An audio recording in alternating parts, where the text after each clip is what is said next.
Hello, welcome to this episode of the Semi Pro USL Show. I'm going to go ahead and apologize up front if the audio sounds a little bit funky. My microphone is refusing to work for some reason. So if I sound a little bit more echoey or if things sound a little bit off, I'm sorry about that. So before we get into today, because today is a loaded show, we have a couple of things. In the W League, we have our first team to clinch. We have Asheville City SC, who are the winners of the South Central Division.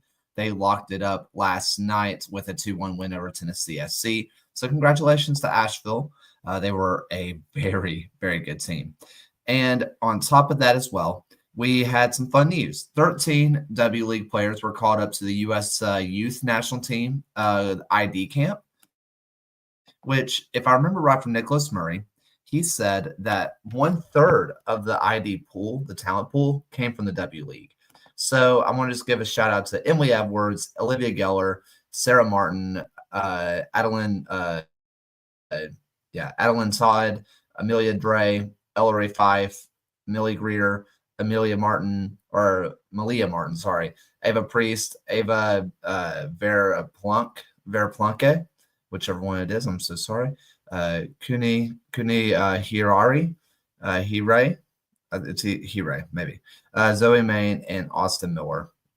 Shout out to those ladies on getting a call up to the ID camp. That's really cool. Super proud of you. Like Luke Martin said, there's so much talent in the W League. And if you're listening to this, I feel like you know that. But if you don't know that, go watch League 2 and W League. It's a blast. It's a ton of fun. So let's get into the matches that were yesterday. And today's stats day. So we're going to try to run through this fairly quick, and we'll get into a little bit of stats. I do not see a score for Snowmish versus Bigfoot FC.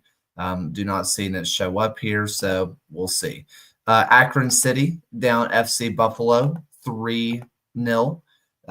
This one is fairly interesting as FC Buffalo come out in their 5-4-1 with Akron coming out in their 4-3-3. Akron get the first goal from Janice Schmidt. Marco Remick gets the second goal for Akron in the 19th minute. And just after halftime, Colin Biros gets his goal to make it 3-0, a big win for Akron. In the Great Lakes Division, AFC Ann Arbor down Midwest United 2-1. This one, a little chippy to start, but AFC Ann Arbor gets the first goal. Ooh, here we go. This is a scary name. I got to be honest with you, but I'm going to try it. I don't want to be the person that say I'm not going to try your name. Fafana Tarobakari. Tarabo Bakari. You have a cool name, and I can't pronounce it right now, and I'm so sorry. But AFC gets the second goal, what ends up being the game winner by Kyle Peterson in the 72nd minute. And Giuseppe Barone gets the consolation goal for Midwest in the 81st minute. Very chippy match, lots of yellow cards all around. All right. Now, down with Lansing and Kalamazoo, I don't see a score, so that's don't know what happened there. Red River drop another game 2-0 to Louisiana Crew, who I do believe at this match may take the Crew to the top of the standings. So that's an interesting to watch in the Mid-South. But this was not an easy one for the Crew. What helps, though, is a yellow card in the 37th minute, a yellow card in the 45th minute, 2 yellow cards in the 45th minute for Red River. By the way, this is all for Red River. In the 54th minute, Dylan Ashford gets a red card. Omarian Velasquez gets a yellow card in the 66th. In the 74th, Taj Hilton gets a yellow card. Then Callum Lee gets a red card for denial of a goal-scoring opportunity, which Mateus Barroso ends up getting what's the game winner in that same minute. You can kind of put 2 and 2 together what happened there. And Taj Hilton gets his second yellow card, meaning the Crew Red River would end with just 9 players on the pitch. A couple more yellow cards afterward for, old time's sake. Mateus Barroso gets a brace 2-0 to the Crew. Not quite the night that you wanted if you are a Red River fan. Now up in the Northeast, Vermont gets a 2-0 win, where the highlight of I can't remember his name right now. I think it's Njike. I think he's just like doing backflips. That was awesome. Check that out on the Vermont Green socials. Joseph Umberto gets the first goal for Vermont. And at the very end, Stefan Njike ends up getting his backflipping goals and just fun stuff there. Both teams coming out in their 4-3-3. You could have never guessed. No score I see for Lane United, so no idea what happened there. Manhattan played a thriller where they fall 4-3 to FC Motown. This one starts off early. Mika Garnett, or Micah, one of the two, starts us off with a goal in the 12th minute. And then Gabriel Rutenberg gets a second goal for FC Motown in the 23rd. Braden Smith gets Manhattan back into this with a goal in the 38th minute. But to make it 3-1, Daniel Itchiera gets a goal in the 52nd minute to make it 3-1 to FC Motown. But Kevin Evans makes it 3-2. This one's getting interesting. But in the 60th, whoa! What? Gunha Lee, what's wrong with you? In the 60th minute, Gunha Lee gets sent off for spitting. What? That's not okay. This is okay. Let me throw it out there. I think I would rather get like studs to like the kneecap than to be spit on intentionally. That's not okay. Lee, yeah, think about what you've done. Trey Sheeler gets what's the game winner in the 74th minute, but to make it 4-3, Kelvin Bafor gets a goal in the 88th minute. It ends again, like I said, 4-3.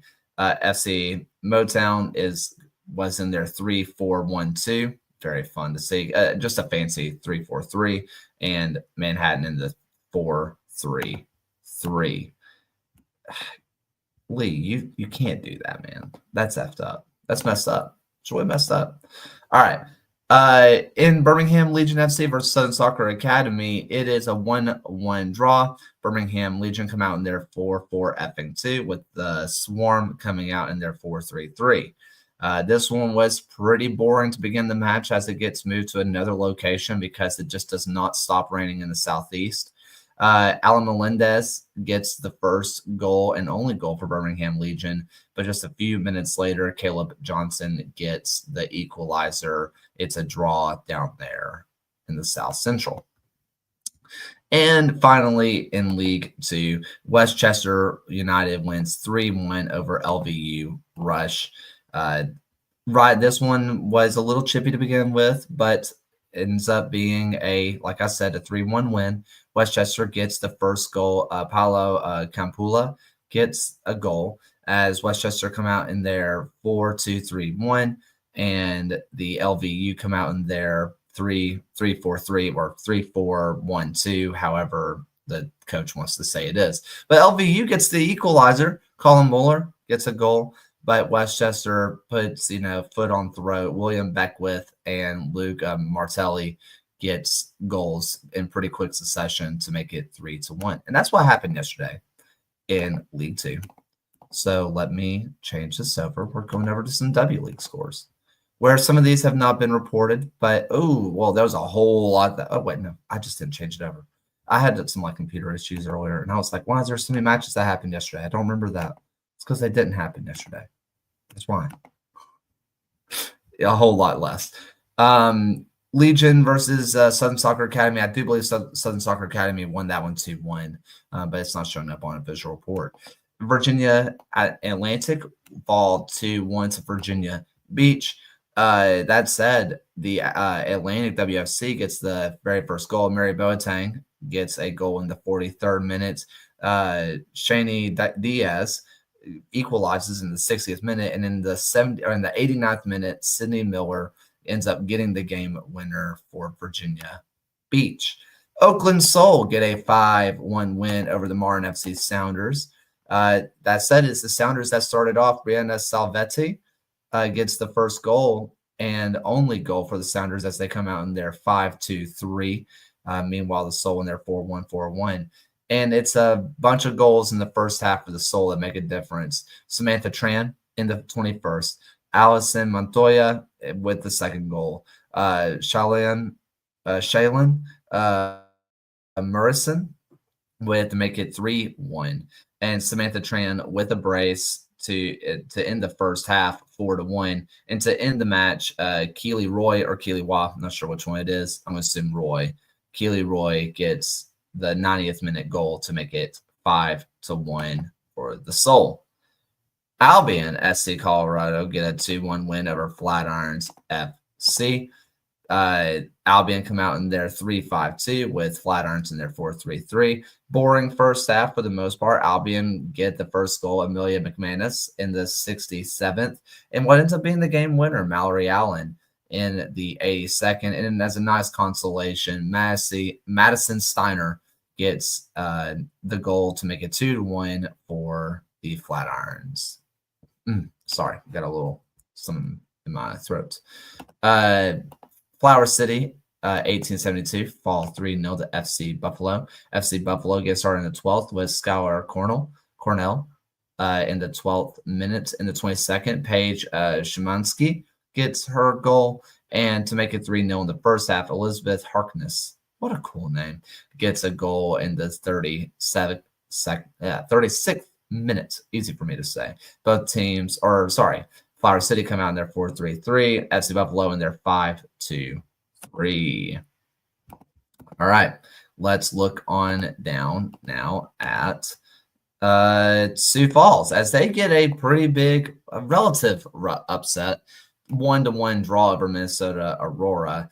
You don't see that happen a whole lot, so relatively it's an upset. Both teams come out in fun formations, with Sioux Falls in their 5-4-1 and Aurora in their 4-5-1.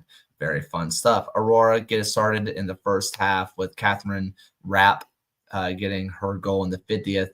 But to take points off of what many believe is the best team in the USLW League, Haley Christensen for Sioux Falls gets the equalizer and forces the Aurora to drop points, I believe, for just the first time this year. So shout out to Sioux Falls. What a way to get some points. Hudson Valley Crusaders versus AC Connecticut. No score reported, so can't really talk about it. Brookhouse fall 2-1 to Brevard, where this is weird. I don't know why it looks like this. Brookhouse come out in their 3-4-3 with Brevard coming out in their 4-3-1-2. Brevard gets to start off with Sheridan, and I've got to find her first name, Erin Sheridan, in just the 12th minute. In the 23rd minute, Ionge Calistane gets the equalizer for Brookhouse in the 23rd minute. But in the 64th minute, Lauren Vire gets the game winner for Brevard Riptide in, again, the 64th minute. And finally, what ends up securing the South Central for Asheville, a 2-1 victory over Tennessee SC. The first goal comes in the second half from Lucia Flores. Easy for me to say, in the 56th minute. But Tennessee wasn't going to make it easy. Ariana Dunez gets the equalizer in the 68th minute, but Phoebe Holland holds her bottle. It is 75th minutes, game winner, division winner. Congratulations to Asheville City. So let's move on over to some stats. Let's go over first to the League Two. Homegrown stats. Here we go. Come on, load it up, load it up, load it up. Yeah. Maybe has it been updated? We'll find out. It was updated a few days ago, so this is somewhat recent. Sean Batisteta. Oh my gosh, Batistesa. I've practiced that one so many times because I've said his name so many times because he has 8 goals. Batistesa with 8 goals. Tied with him is Jack Steinrod for Long Island Rough Riders. Zach Giles with 7 goals. Felix Awald with 7 as well. And a lot of players on 6, a lot of players on 5. We are looking down at the assist numbers. Yoshi Okawa with 6 assists for Des Moines Menace. Donovan Phillip with 6 assists for Flint City Bucks. Quinn Mahoney with 5 assists for San Juan SC. And then 5 assists from Paul Cagliari. So that is 5 assists there. Now going over to the saves. Who is doing it? Who is really making it? Again, Davis Legacy helped Josh Moya out. 38 saves. Help him. Help him. Someone, please. And then a lot of players tied on 28.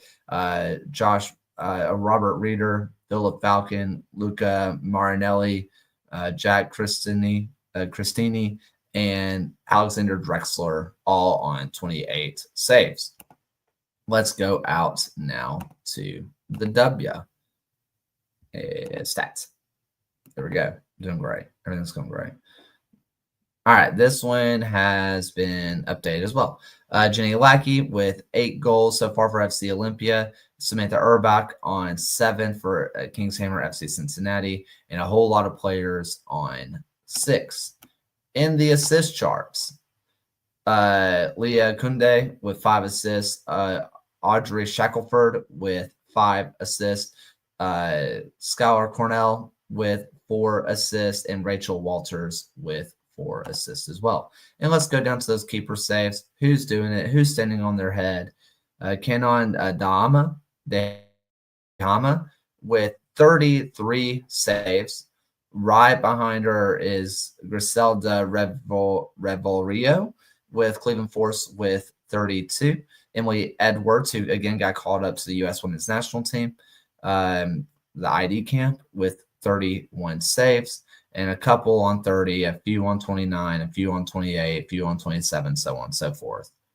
All right, let me pull up today's matches. Usually Wednesdays are pretty loaded. They like to load those Wednesdays up, but we'll see if they've done that today. Let's start out in that League 2, where the Glens are taking on Davis Legacy. In the North Cal division, Marin FC Legends are taking on San Juan SC in the North Cal. In the Metropolitan, Long Island Rough Riders taking on New Jersey Copa. In the North Cal, Project 510 taking on Monterey Bay FC2. In the Valley West, but Virginia United taking on Kingshammer FC Columbus. In the Great Plains, Springfield's taking on Des Moines Menace. In the Heartland, Minneapolis City taking on St. Croix SC. In the Lone Star, AC Houston Serve taking on AHFC Royals. In the Mountain, Colorado Storm taking on Flatiron. In the Northeast, AC Connecticut versus NEFC. Versus in the Northeast as well, Boston City taking on BlackRock. In the Northeast again, Seacoast United Phantoms taking on the Boston Bolts. In the South Atlantic, Charlotte Eagles taking on Salem City. In the South Atlantic, Tobacco Road taking on Charlotte Independence. In the South Central, Montgomery United taking on Columbus United. In Southeast, Brevard is taking on Brave. In the Southeast again, Nona is taking on Brookhouse. In the Southeast, once again, Sporting Jack's taking on Inter Gainesville KF. In the Valley, Fort Wayne is taking on Lexington, which I do believe that is a top-of-the-table clash, so that's a fun one. In the Valley, the Kingshammer FC Cincinnati taking on Dayton Dutch Lions. And the Metropolitan, Ironbound's taking on Cedar Stars. In the Metropolitan again, Morris Elite is taking on Westchester Flames. There's no way all this is happening today, but it is. In the South Central, Dothan United is taking on Tennessee SC. In the South Florida, Sarasota Paradise is taking on Fort Lauderdale. In the Mid-Atlantic, Real Central New Jersey is taking on the Ocean City Nor'easters. In the Chesapeake, Annapolis Blues is taking on Virginia Beach. In the Chesapeake, Charlottesville Blues is taking on Patuxent. And Lone Star Laredo Heat is taking on Lone Star, and Chesapeake Virginia Marauders taking on the Cristos. Now breathe. All right. Now in the W, let's go over there and see what's happening today. Let's see what's going on. The San Francisco Glens taking on San Juan SC. In the Southeast, Sporting Jackson taking on TLH Reckoning. In the South Atlantic, NC Courage is taking on the Charlotte Eagles. In the Chesapeake, Charlottesville Blues is taking on Annapolis Blues. Battle of the Blues. In the Mid-Atlantic, Northern Virginia is taking on Virginia Marauders. In the North California Storm taking on Stockton Cargo. In the South Atlantic, North Carolina Fusion taking on South Carolina United Bantams. In the Valley, Racing Louisville is taking on Kings Hammer FC Cincinnati. A little Dirty River Derby. That's fun. And the Great Forest, Cleveland Forest is taking on Steel City FC. And the Great Lakes, Kalamazoo is taking on AFC Ann Arbor. In the Great Lakes again, Toledo Villa is taking on Union FC Macomb. In the Great Lakes, Midwest United is hosting Detroit City FC. In the Heartland, RKC Third Coast is taking on Chicago City Dutch Lions. In the Lone Star, Challenge SC is taking on Lone Star. Again, in the Lone Star, AHFC Royals is taking on Lone Star San Antonio. If I say Lone Star one more time. In the Mid-Atlantic, Lancaster Inferno is taking on Eagle FC. In the North Cal, the Pleasanton Range is taking on the Olympic Club. In the Northwest, Atlanta United is taking on FC Olympia. In the Northwest again, Salmon Bay is taking on West Seattle Roadies. Big-time kit matchup. That's a fun one. In Northwest, one last time, Bigfoot is taking on Tacoma Galaxy. South Central, One Knox hosting Greenville Liberty. In the SoCal, OC Sporting is taking on the Southern California Dutch Lions. In the Metropolitan, Manhattan SC is taking on Paisley Athletic. In the Southeast, FC Miami City is taking on Fort Lauderdale United. In the Metropolitan, Long Island Red Fire is taking on New Jersey Colpa FC. It was a loaded one. Say it was a good one. Say it was a fun one. Go enjoy some W League. Go enjoy some League 2. Go watch it in person before the season runs out. I promise you'll have a good time. And as always, I had a great time. It was good to see you all, and I will see you first thing tomorrow morning. Thank you for watching another episode of the USL Show. The USL Show is now proudly part of the Protagonist podcast family. Please go to protagonistsoccer.com to check out more work. Thanks for stopping by. We'll see everyone again next time.